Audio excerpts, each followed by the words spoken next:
حدیث نمبر 3162۔ حضرت ابو ہریرہ رضی اللہ تعالیٰ عنہ سے مروی ہے، وہ رسول اکرم صلی اللہ علیہ وسلم سے روایت کرتے ہیں کہ کسی عورت کے لیے جائز نہیں جو اللہ تعالیٰ اور آخرت پر ایمان رکھتی ہو کہ وہ ایک دن کا سفر بھی کسی محرم کے بغیر کرے۔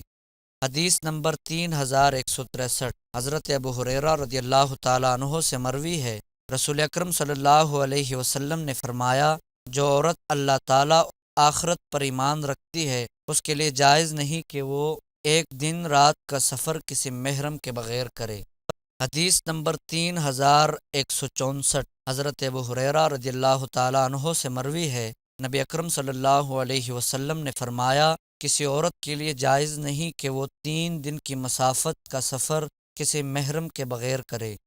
حدیث نمبر 3165۔ حضرت ابو سعید خدری رضی اللہ تعالیٰ عنہ سے مروی ہے، فرماتے ہیں نبی اکرم صلی اللہ علیہ وسلم نے فرمایا، جو عورت اللہ تعالیٰ اور آخرت کے دن پر ایمان رکھتی ہے اس کے لیے جائز نہیں کہ وہ 3 دن یا اس سے زائد مسافت کا سفر کرے، مگر یہ کہ اس کے ساتھ اس کا باپ یا بیٹا یا خاوند یا بھائی یا کوئی بھی محرم ہو۔ حدیث نمبر 3166۔ ایک اور سند سے بھی اس کی مثل مروی ہے۔